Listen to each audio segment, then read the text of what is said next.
योग वशिष्ठ महारामायण के वैराग्य प्रकरण का 13वां और 14वां सर्ग। आइए सुनते हैं। धन संपत्ति तथा आयु की निस्सारता एवं दुख रूपता का वर्णन।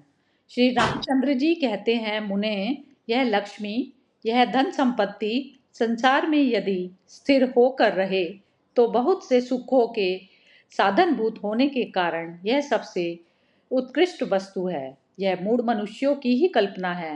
वास्तव में ना तो यह कभी स्थिर रहती है और ना तो उत्कृष्ट ही कहलाने योग्य है, क्योंकि वह सबको व्यय मोह में ही डालती रहती है।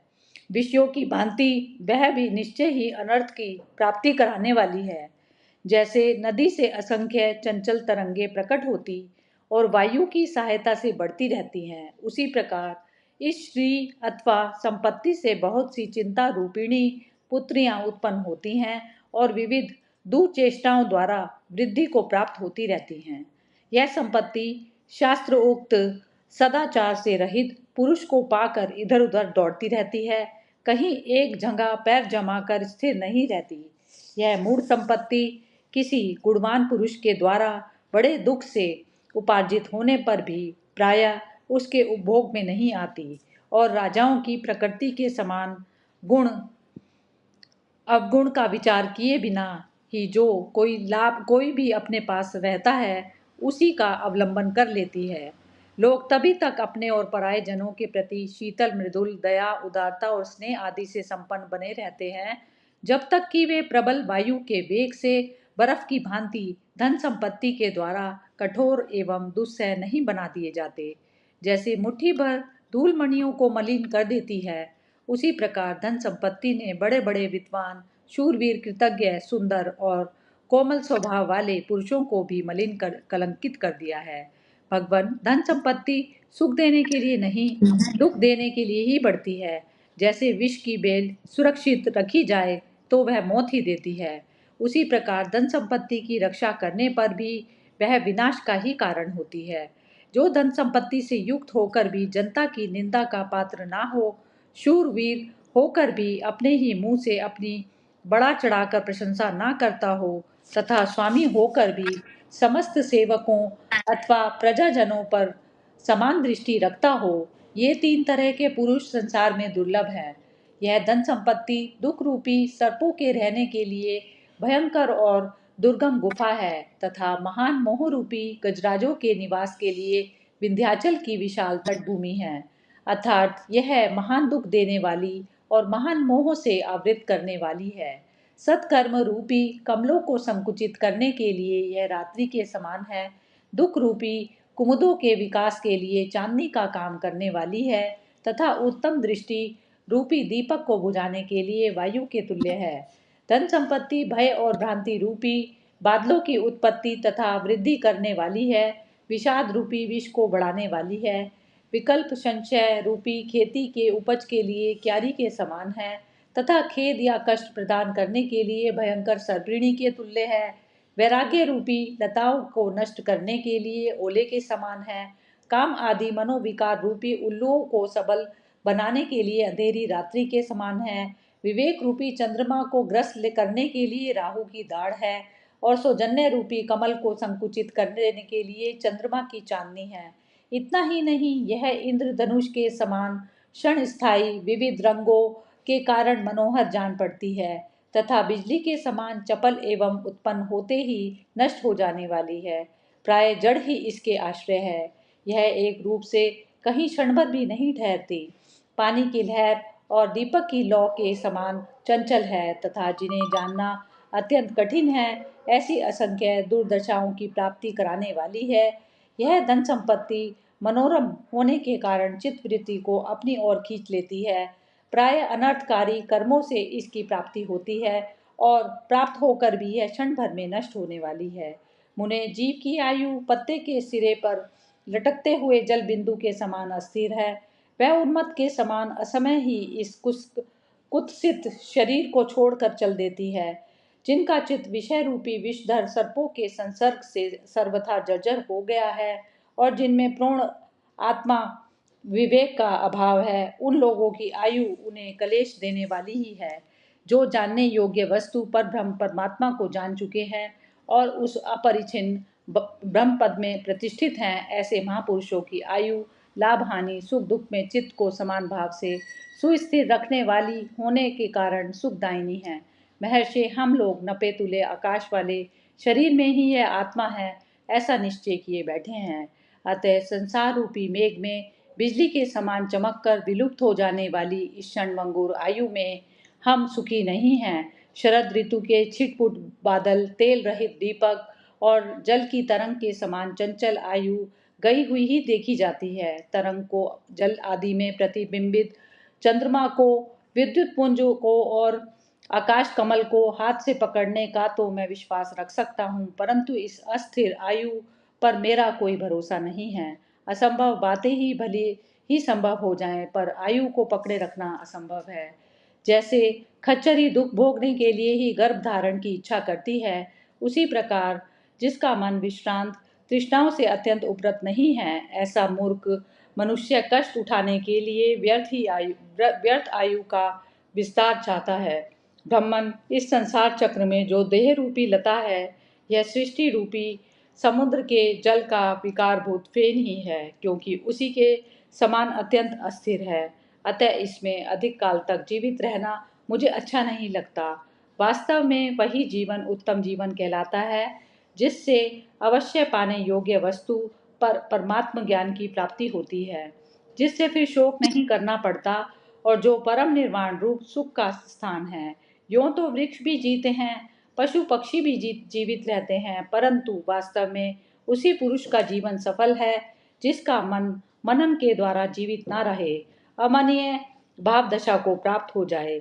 संसार में उन्हीं जीवों का जन्म लेना सफल है और उन्हीं का जीवन श्रेष्ठ है जो फिर यहाँ जन्म नहीं लेते। शेष प्राणी तो बूढ़े गधों के समान हैं।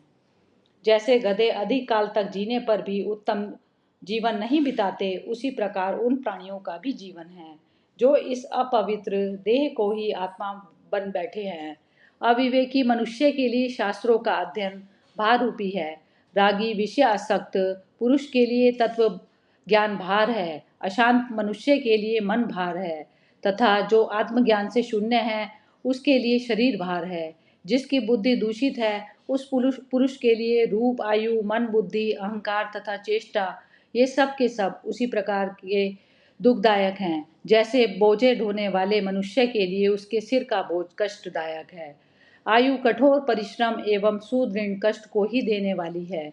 इसमें श्रम की निवृत्ति कभी नहीं होती, कामनाओं की पूर्ति का भी अभाव ही रहता है।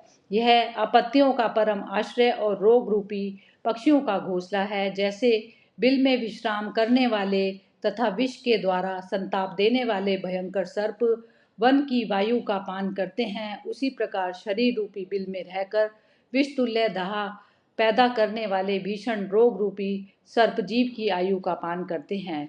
जैसे काट के छोटे छोटे कीड़े उसके भीतर रहकर पुराने पेड़ को सदा काटते और उससे धूल सी गिराते रहते हैं, उसी प्रकार सदा पीप, रक्त और मल बहाने वाले तथा देह के भीतर निवास करने वाले दुष्ट रोग आदि दुख निरंतर आयु का उच्छेद करते रहते हैं। जैसे बिल्ली चूहे को शीघ्र निकल जाने के बाद उत्कट अभिलाषा के साथ निरंतर उसकी ओर ताकती है, उसी प्रकार मृत्यु भी आयु को अपना ग्रास बनाने के लिए ही सदा उसकी ताक में बैठी रहती है। इस संसार में यह आयु जिस प्रकार स्थिरता और सुख के द्वारा सदा के लिए परित्यक्त, अत्यंत तुच्छ, गुणहीन तथा मृत्यु की भाजन है, वैसी दूसरी कोई वस्तु नहीं है।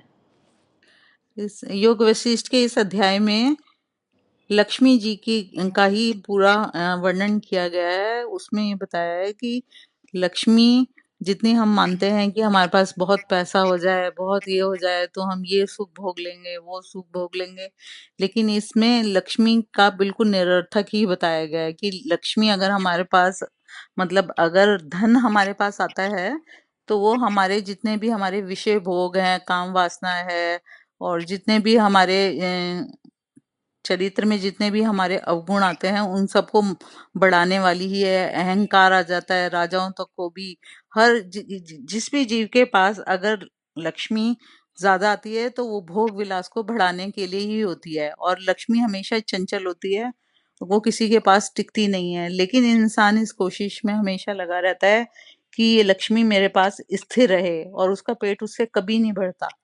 उसको लगता है जितनी भी मेरे पास पैसा हो गया और बढ़ जाए और बढ़ जाए और बढ़ जाए। लेकिन किसी भी लिहाज से इसमें ही पैसे की निरर्थकता बताई गई है कि जरूरत से ज्यादा पैसा अगर हम इकट्ठा करते हैं उससे पेट कभी नहीं भरता, और वो जितने भी हमारे पतन के रास्ते हैं वो सारे खोल देती है।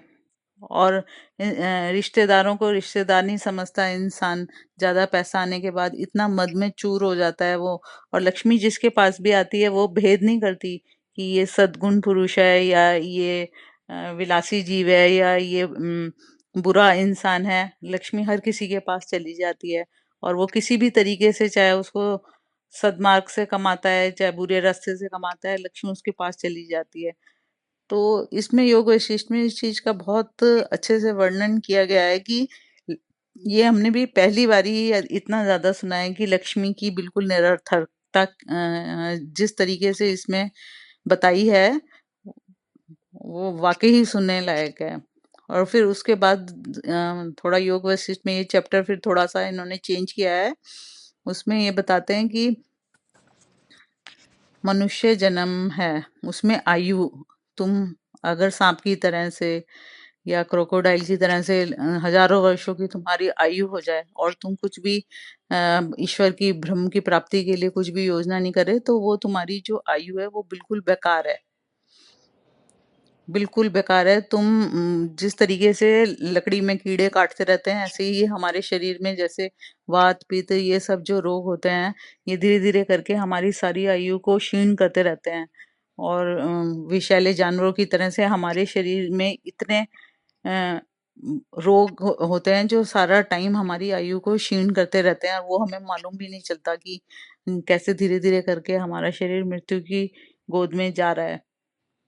मतलब ये हो गया लेकिन इसमें। हाँ। इसमें कहने का भावार्थ इसमें मेरे को यही समझ आया है कि जीवन चाहे छोटा हो, लेकिन वो उद्देश्यपूर्ण होना चाहिए और ईश्वर प्राप्ति के लिए ही होना चाहिए। नहीं तो ऐसे जीवन का कोई भी मोल नहीं है।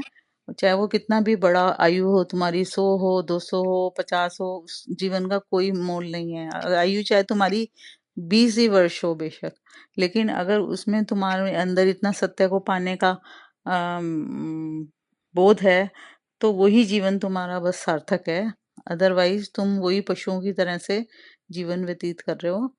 जैसे पड़े रहते हैं, हजारों हजारों सालों का जीवन होता है क्रोकोडाइल का, और इनका सांप पड़े रहते हैं अपने बिलों में, ऐसे ही बस तुम जीवन ढोके एक दिन मृत्यु की गोद में चले जाते हो। कोई वो सार्थकता नहीं है मनुष्य जन्म की वो। और जो सार्थक है वो ये यही है ना कि ज्ञान प्राप्ति के बाद में यदि ये धन भी आता है और ये शरीर का भी इस्तेमाल जो है आप ठीक कर पाते हो आत्मज्ञान के बाद, अपने अपने स्वरूप की स्थिति के बाद ही हो पाता है ना ये पॉसिबल। आत्मज्ञान ही सबसे ज्यादा बड़ी चीज है, नहीं तो ना तो धन की कोई उपयोगिता है और ना ही आयु की। हाँ, धन भी आयु यदि आत्मज्ञानी के पास में आता है, जैसे राजा जनक के पास आया था, तो राजा जनक ही जब एक वैराग्य हो गया, आप कुछ चीज किसी भी चीज के लिए जैसे आपके अंदर वैराग्य उत्पन्न हो गया, तो तभी आप उसको जो है ठीक से संभाल पाते हैं, क्योंकि आपकी उस चीज पे पकड़ नहीं रहती, तब आप सही इस्तेमाल कर पाते हैं उसका। यही हुआ ना। नहीं तो जरूरत ये तो है ही कि अगर तुम्हारे पास अगर लेकिन ये इसमें योग वशिष्ठ में जो मतलब बताया गया है, इसके हाँ। हिसाब से तो इसमें यही बताया है कि अगर तुम्हारे पास ज्यादा धन अगर है, वो तुम्हारे वैराग्य को भी खत्म कर देगा, और विषय भोगों की तरफ भी तुम्हारी लालसा और ज्यादा बढ़ने लगेगी। पैसा आके इतना तुम्हें मतलब अंधा कर देता है कि वो तुम्हारा मन उधर की तरफ जाएगा ही जाएगा। मतलब ज्ञानी पुरुष के लिए भी यदि ज्ञानी पे भी पैसा आ जाता है तो उसमें भी वो उसके भी भटकने के चांस ज्यादा है। ये। 100%, हाँ। 100%, 100% है। और अब मनुष्य जन्म की तो कोई वो है ही नहीं। रात दिन हमारे ही अपने ही शरीर में इतने वो लगे पड़े हैं कीड़े जो हमारी आयु को रात दिन नष्ट कर रहे हैं, और उस चीज का हमें विवेक तक नहीं है। विवेक तक नहीं है, और एक दिन हम भी मौत की गोद में चले जाएंगे। ऐसे ही जीवन जी के बस अगर ईश्वर प्राप्ति के लिए अगर हमने यत्न नहीं किया और मनुष्य जन्म का 84 लाख योनियों के बाद मनुष्य जन्म भगवान देते हैं और उसके बाद हमें ये अवेकनिंग नहीं हुई तो बेकार है। 100 साल जियो 40 साल जियो वही गधों की तरह जी के और एक दिन खत्म हो जाएंगे, मौत की गोद में चले जाएंगे। बस इस अध्याय में इतना ही मुझे समझ आया है।